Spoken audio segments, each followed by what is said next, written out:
Hello, today we are going to assemble the MakerWorld remote control kit. Last week we put together this really cool remote control forklift. Really cool, but really frustrating because without the controller, we can't do anything with it. We'll follow the assembly instructions pretty closely today. They are quite good, but I will optimize a couple of areas just to make sure the assembly goes as quickly and smoothly as possible. So to get started, we're going to need a few components. We printed off our parts on our H2D printer earlier. We also have the MakerWorld CyberBrick beginner kit that we're going to be using for this build. That same kit is how we assembled the forklift in our last video. There's enough pieces in that kit to also assemble this controller.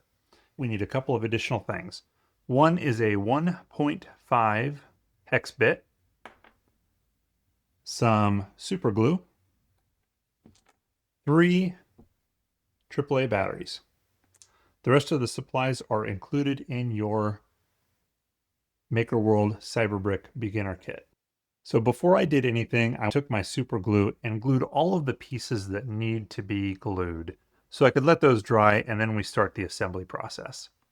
Those pieces are the controller tops. Starting with the 2 thumb controllers, we glue in the standoffs. We glue in a magnet to this access cover, and we glued in a couple of standoffs on this top piece here. So we'll let those dry while we continue the build process. So looking at our transmitter module, let's see what's plugged into it. First, we have our 3-position rocker switch that goes into the first spot on the module. Going around counterclockwise, we then have a orange joystick that the 2 wires just run directly into the module. Then we have a simple push button next to the USB-C port. We now have another joystick module, the orange joystick module, but you'll notice that the wires crisscross before they get plugged into the transmitter board.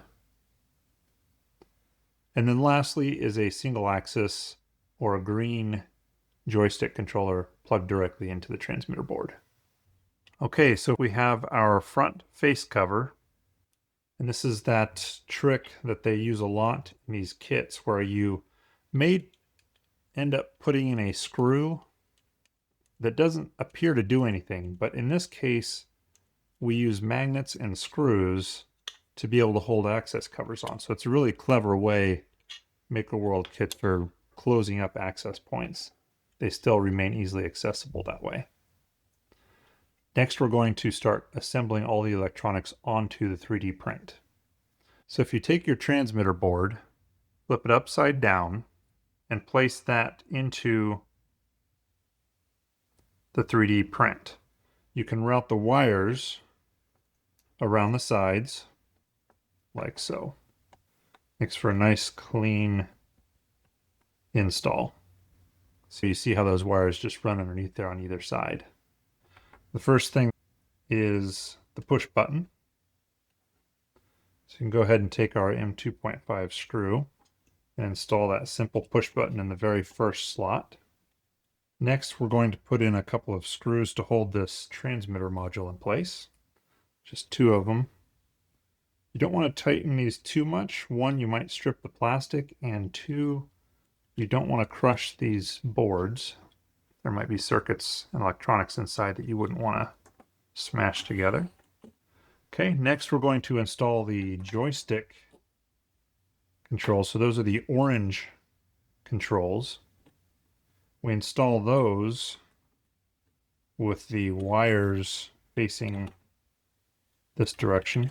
We'll install those like that using 2 M2.5 screws. Same with the other side. There's a lot of room to play in this particular controller. Makes this install go really smoothly. I think there's some other variants of this controller on MakerWorld. If you want to do a smaller, more compact build, those do exist. There's a lot of creative people out there. Okay, next we have our single axis joystick, which will go up here on top. A magnetic 1.5 hex driver helps tremendously on these builds. These are pretty tiny screws. Next to that simple push button is the 3-position rocker.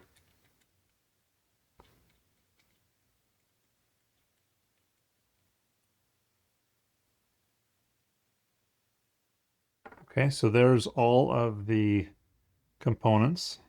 Joystick 1, joystick 2, our transceiver module installed in the middle. If we rotate that up, we have our simple push button, our 3-position switch mounted there, and single axis joystick controller mounted right there. Now we'll go ahead and install this into the larger assembly. The open slot at the top is where all of these components go. Slide that in from the top down. Next, our access cover and our top piece to the controller. And you'll notice there's a couple of protrusions on the top of that controller. Those nest into the divots on this access cover. So you can just snap those together. The push button goes on top of the simple push button. The rocker piece goes on top of the single axis controller. Then we take the top of the access cover is designed to cover the transmitter module there. So what we can do is just slide this access cover on top, and it helps to have that 3-position rocker switch in the middle position. And then we will install a couple of screws where those standoffs exist to hold the whole piece in place. Next, we install the top of the back shell with 2 screws, number 1 and number 2. Next, the 3 AAA batteries, and close that cover. So to install the AAA battery holder, fish this power cable underneath here, and then plug that in. We can install that battery pack like that. Now we're going to go ahead and install the back shell. Make sure there's no wires on these 2 screw points here, or these 2 screw points here.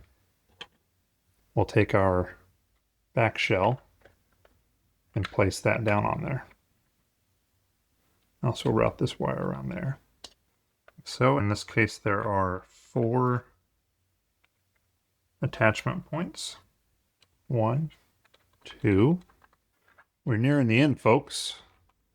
We have our last screw install here. Okay. Now we can add this access cover by just sliding that in. The last thing we need to do is install our previously glued pieces into the controller. The covers, we place them in there and then just rotate them just a tad and they'll lock into place. The last thing you have to do is just install this little knob on top of the joystick. That makes it a little bit easier for your fingers to control the joystick. We're all done. That's all I have for you today. I hope you enjoyed the video and learned something new. If you have any questions, leave them in the comments below and I'll be sure to respond. Have a great day.